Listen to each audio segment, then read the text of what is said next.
उसके पिता राजा, माता रानी, लेकिन माता पिता को भी ज्ञान उपदेश करती थी।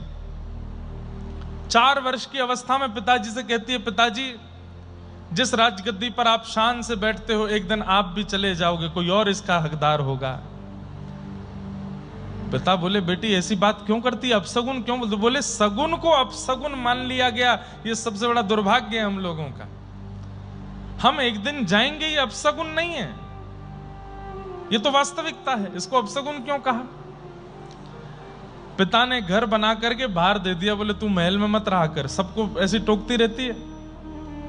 और खुश हो गई, अपने ठाकुर की सेवा करती। बोले बहुत अच्छा है, घर परिवार से दूर एकांत में अपने ठाकुर सेवा में हूं। हे ठाकुर जी, कृपा करके जल्दी मुझे गुरुदेव दे देना, एक मेरे जीवन में गुरुदेव भेज देना। तभी एक चोर आया था नगर में, और वो चोरी करने के लिए उचित स्थान ढूंढ रहा था। वैराग्यवती के घर पहुंचा तो खिड़की से सुन रहा था, वैराग्यवती अपने ठाकुर जी से कह रही थी, अब बस जल्दी कृपा करके गुरुदेव मेरे जीवन में भेज देना। चोर ने सोचा ये बढ़िया समय है, सीधी सादी लग रही है, धोती पहनी, तिलक लगाया, गले में कंठी माला पहनी, और हरिनाम संकीर्तन करते हुए चोर पहुंच गया द्वार पे। अरे बहुत प्यासा हूं, भूखा हूं, कोई जल पिलाएगा, कोई भोजन कराएगा? वैराग्यवती ने देखा संत वेश में कोई आया है, ध्यान से सुनना, बहुत अच्छी कथा है। अरे महाराज जी, घर में पधारी है ना भीतर, मैं आपको कुछ खिलाती हूँ, पिलाती हूँ। अरे नहीं बेटी, प्यास तो बहुत लगी, भूख तो बहुत लगी, लेकिन मैं खा नहीं सकता। बोले क्यों? मेरा नियम है, मैं दीक्षा दिए हुए शिष्यों के हाथ से ही खाता हूं, उन्हीं के हाथ से ही पान करता हूं। अब मेरे दीक्षित शिष्य तो बहुत दूर रहते हैं, अब मैं भूखा प्यासा यहां पहुंच गया हूं, कैसे करूं, क्या करूं, मुझसे तो रहा नहीं जा रहा। चोर था। तो वैराग्यवती नेत्रों में आंसू भर लाई और अपने ठाकुर की ओर देखने लगी। ठाकुर जी, कितनी जल्दी सुनते हो आप, मैंने अभी कहा कि मुझे सदगुरु दे दो और आपने भेज दिए। तुरंत चरणों में प्रणाम करके बोली, आप मुझे दीक्षा दे दीजिए, मैं आपकी शिष्या हो जाऊंगी, फिर तो मेरे हाथ से जल पी लोगे ना। हाँ ये तो हो सकता है, तो दे दीजिए दीक्षा। कंठी पहना दी, मंत्र बोल दिया, कोई भी नाम बोल दिया भगवान का, और लाओ बेटी जल दे दो। जल ले आई।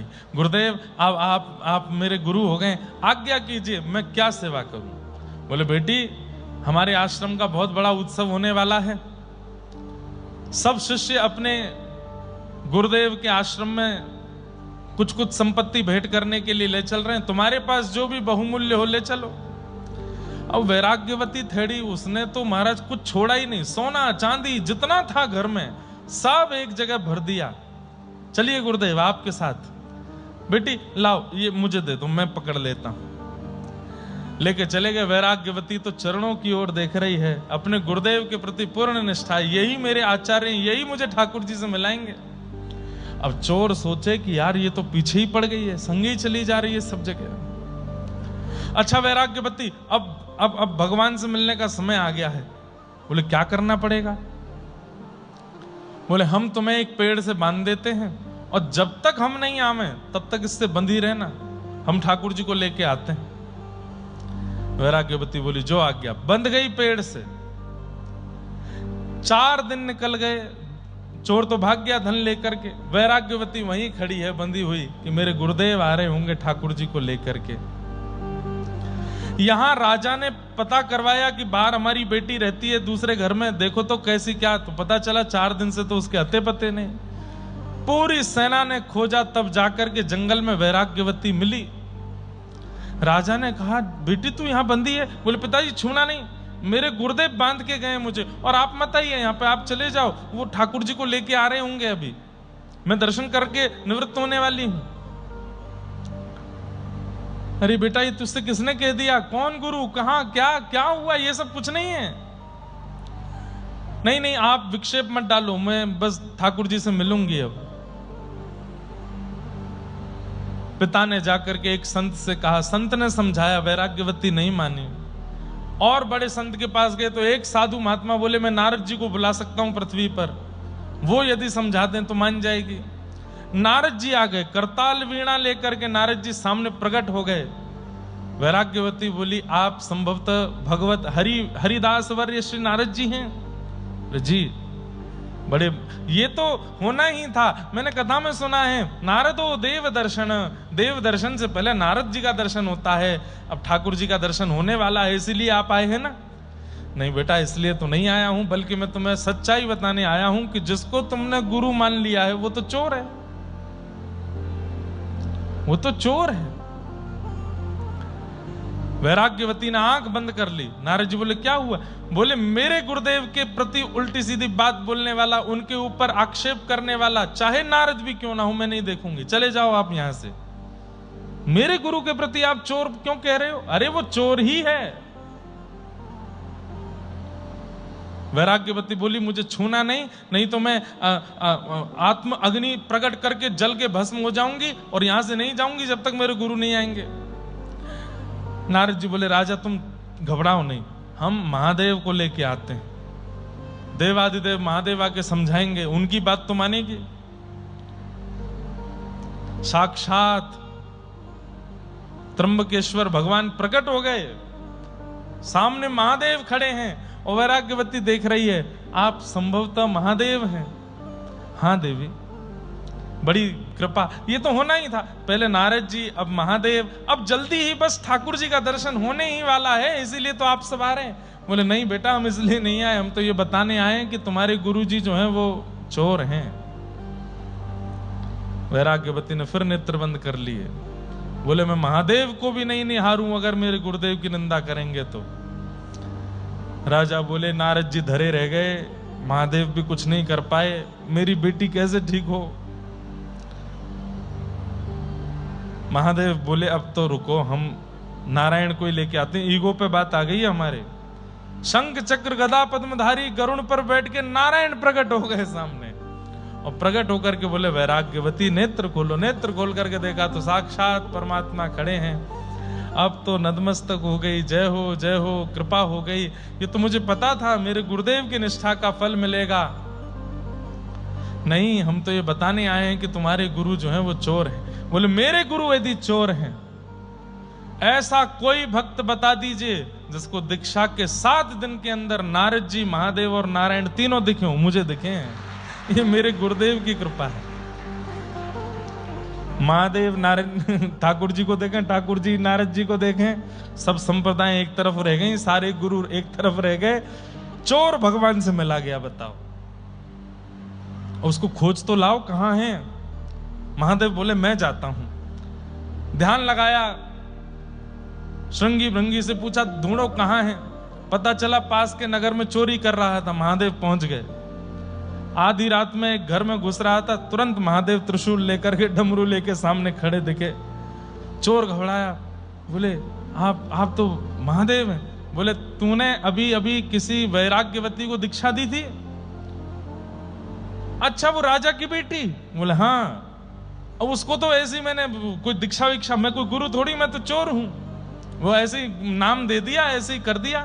बोले तेरे ऐसे ही करने से उसमें इतना विश्वास जगा, गुरु पदवी के प्रति बंद ही पड़ी है 7 दिन से, चल वहां पर। जैसे ही चोर को लेकर के पहुंचे, ठाकुर जी खड़े हैं गरुण पर, नारद जी खड़े हैं, महादेव खड़े हैं, सब महाराज खड़े हैं वहां पर, और वैराग्यवती बंदी है। गुरुदेव के आते ही नेत्रों से झरझर आंसू गिरने लगे। मेरे गुरुदेव, आपकी बड़ी कृपा, आपकी बड़ी अनुकंपा, आपकी बड़ी लीला देखिए ना, सब खड़े हैं मेरे सामने, सबके दर्शन हो गए नाथ।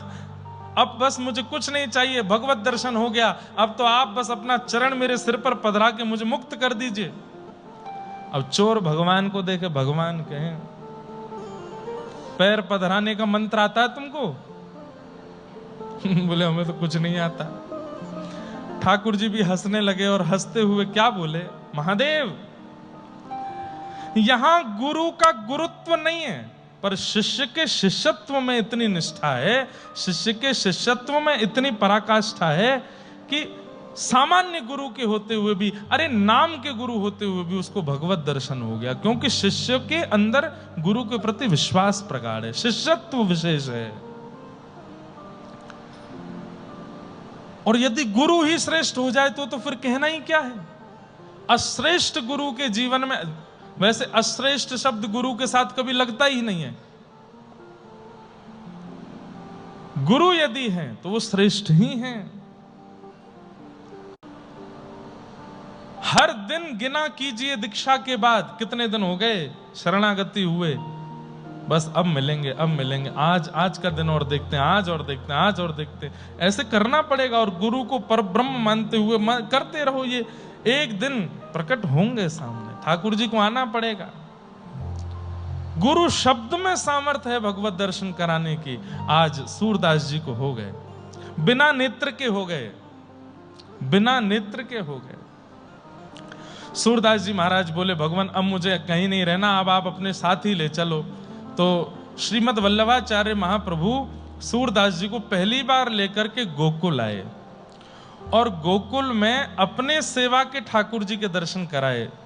श्री नवनीत प्रियालाल जी आज भी विराजमान है नाथ द्वार में।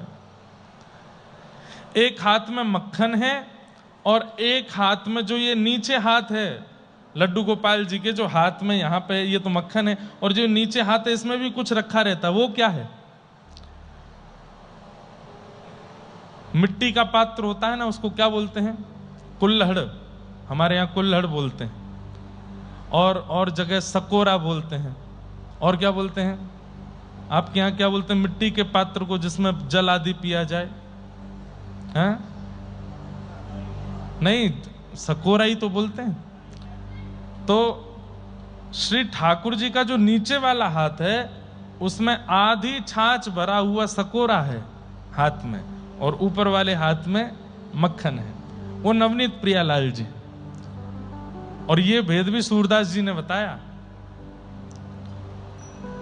जैसे ही सूरदास जी को लेकर के गए हैं और कहा सूरदास जी सामने हमारे सेवा के ठाकुर जी नवनीत प्रियालाल बैठे हैं, कैसी झांकी है जरा देख के बताओ। नेत्र नहीं है, मैंने कल बताया था नेत्रों की पुतली भी नहीं है, आकृति भी नहीं है सूरदास जी के, केवल श्वेत श्वेत, आंख खुलती है तो बस सफेदी दिखाई देती है। और सूरदास जी गा रहे हैं, आहा